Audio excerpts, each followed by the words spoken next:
Hey everyone, I'm working to hit 1,000 subscribers, and I need your help to get there. If you enjoy this content, please hit that subscribe button right now. Something significant just shifted in the Bo Bichette situation, and it's the kind of development that changes how we need to think about Toronto's offseason strategy. For weeks now, the narrative has been building that the Yankees represented a real threat to steal Bichette away from the Blue Jays. That anxiety was legitimate. Losing a cornerstone player to your division rival is exactly the kind of outcome that haunts franchises for years. But new reporting is telling us a completely different story about where things actually stand. Chris Kirschner from The Athletic just provided critical context that should calm a lot of nerves in Toronto. The Yankees' interest in Bichette isn't nearly as serious as the rumor mill suggested. Their focus remains locked on Cody Bellinger, and Bichette would only become a consideration if Bellinger chooses a different destination. That's a massive distinction that completely reframes the situation. We're not talking about the Yankees aggressively pursuing Bichette. We're talking about them doing standard due diligence on available free agents while their real priority lies elsewhere. This matters because general managers check in on every available player of consequence. It's basic operational practice. You gather information, you understand market pricing, you keep lines of communication open even if you're not seriously interested. The fact that the Yankees touch base on Bichette doesn't signal genuine intent. It signals competent front office work. Conflating routine inquiry with actual pursuit creates panic where none is warranted. For Toronto, this represents a fundamental shift in leverage and planning. The worst-case scenario wasn't just losing Bichette, it was losing him specifically to the Yankees. Division rivals getting stronger while you get weaker creates compounding damage that extends well beyond one player's production. You're facing that player 17 to 19 times per season. You're watching him contribute to a competitor's success, and you're dealing with the psychological impact on your fan base and remaining roster. That nightmare scenario now looks increasingly unlikely based on where New York's actual priorities sit. Bellinger has been their target, and unless something unexpected derails that pursuit, the Yankees aren't pivoting to Bichette as their primary plan. This doesn't mean Bichette is definitely staying in Toronto. Free agency creates uncertainty until signatures hit contracts, but it does mean the most painful exit route appears closed. The timing of this information matters too. We're deep enough into the offseason that teams have established their hierarchies of targets. The Yankees have had plenty of time to evaluate their options, and they've clearly decided Bellinger addresses their needs more directly than Bichette would. That decision isn't likely to reverse unless something dramatic changes with Bellinger's market, which doesn't appear imminent based on current reporting. What this really does is give Toronto clearer sightlines for their own negotiations with Bichette. When you're competing against the Yankees for a player, it drives up the price and creates urgency that might push you into uncomfortable financial territory. Remove that pressure, and suddenly the negotiation becomes more straightforward. What does Bichette want? What can Toronto offer? And can those two positions find common ground without external forces distorting the conversation? Bichette's value to the Blue Jays extends well beyond his statistical production, though that's obviously important.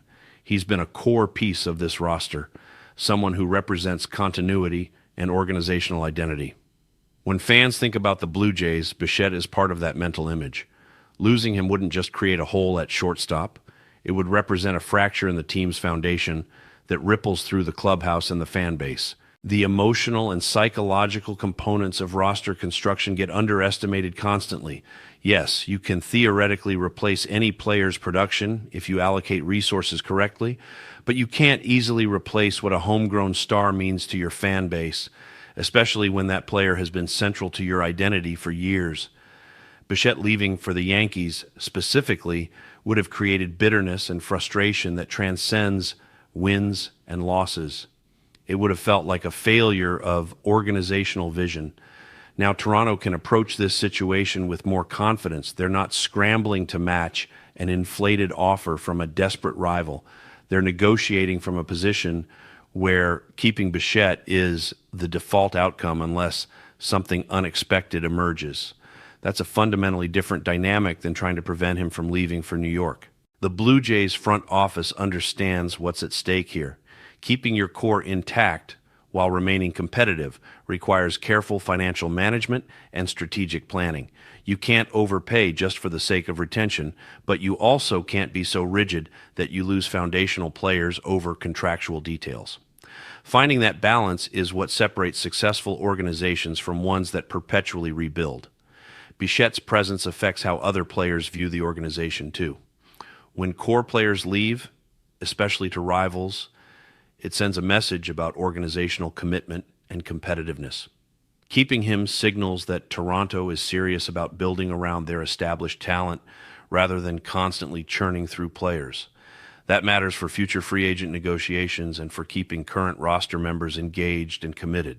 The defensive and offensive contributions Bichette provides are substantial enough that replacing them would require significant investment elsewhere. You'd need to find another shortstop, likely through free agency or trade, which means spending resources you could otherwise allocate to addressing different needs.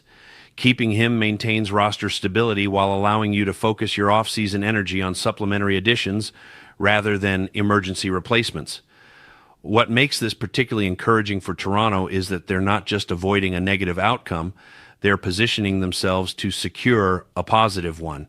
If Bichette returns on reasonable terms, the Blue Jays maintain their infield continuity, keep a fan favorite in the organization, and can build around an established core rather than reconstructing from scratch. That's the foundation for sustained competitiveness. The broader free agent market is still developing, and unexpected scenarios could still emerge.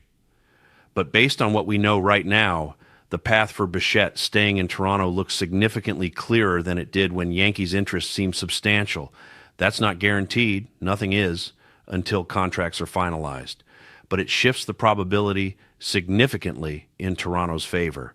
For fans who've been anxiously tracking every rumor and report, this should provide genuine relief. The most painful exit scenario appears unlikely. The team still has opportunity and leverage to keep their star shortstop. The 2026 season can be built around continuity rather than adaptation to major losses. That's exactly the kind of stability championship caliber teams need.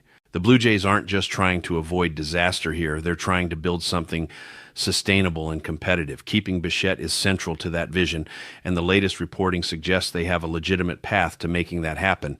Whether they ultimately succeed depends on negotiation dynamics we can't fully see, but the external pressure that seemed most threatening has diminished significantly. That's real progress in an off-season where certainty has been hard to find. If you think Toronto gets this done and keeps Bichette long-term, let me know your confidence level in the comments.